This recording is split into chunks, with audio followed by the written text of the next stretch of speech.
کہ ایسی تحریک پیش کرنے کا کیا فائدہ جو اگر ناکام ہو جائے تو عمران خان پہاڑ ہیں، ہم سب اس کے نیچے آ جائیں گے۔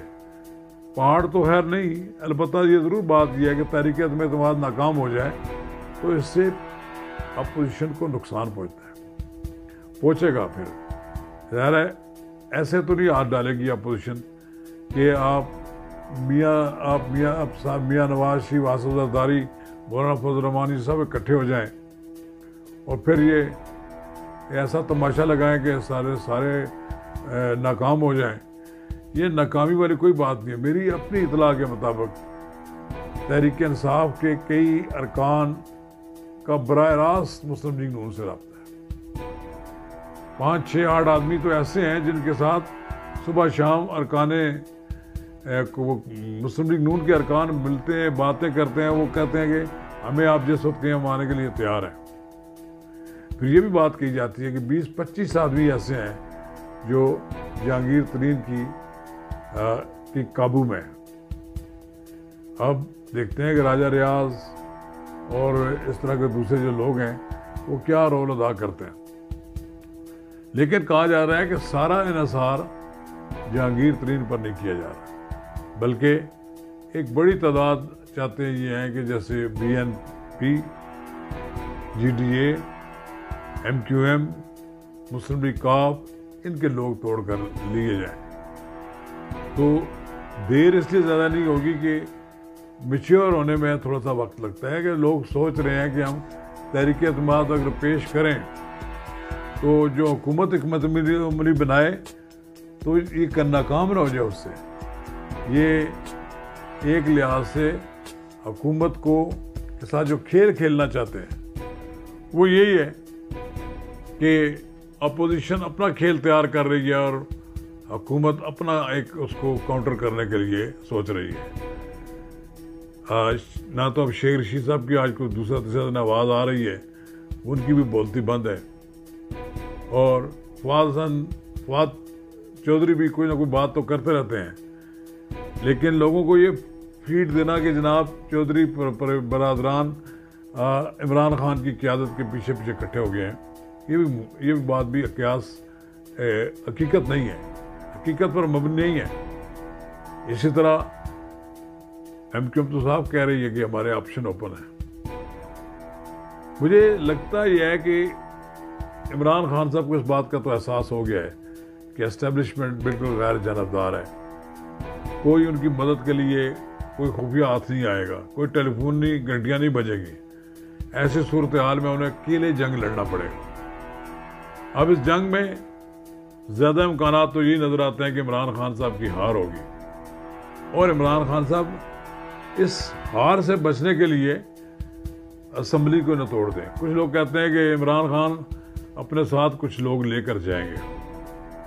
اس طرح کی خواہشات جن لوگوں کے ذہن میں ہوتی ہیں پھر ان کا انجام عمران خان کو بھی پتہ ہے۔ یہاں پر اسٹیبلشمنٹ کے ساتھ ٹکراؤ کرنے والا کوئی سیاستدان بچا نہیں۔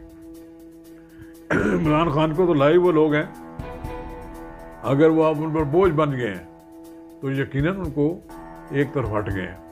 اور میں یہ بھی سمجھتا ہوں کہ اسٹیبلشمنٹ کو سیاست میں حصہ نہیں لینا چاہیے اور سیاسی جماعتوں کی سرپرستی بھی نہیں کرنی چاہیے، اسے اپنا کام سے کام جاری رکھنا چاہیے، آئین اور قانون کے مطابق اپنے آپ کو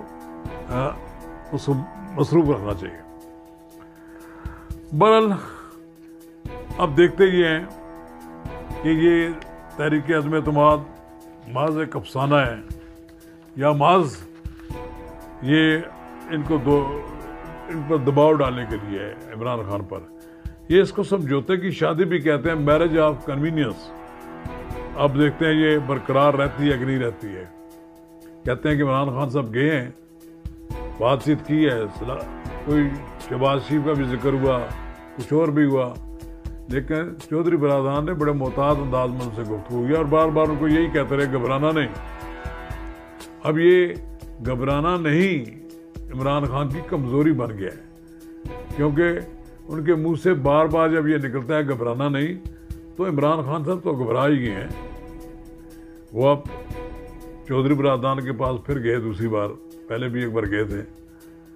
اب وہ ایم کیو ایم کے پاس بھی جا رہے ہیں، جی ڈی اے کے پاس بھی جا رہے ہیں، بی این پی کے پاس بھی جا رہے ہیں، اور ان کو اپنے ارکان کو بھی اپنی ٹوکری کے نیچے اکٹھا کرنے کی کوشش کر رہے ہیں۔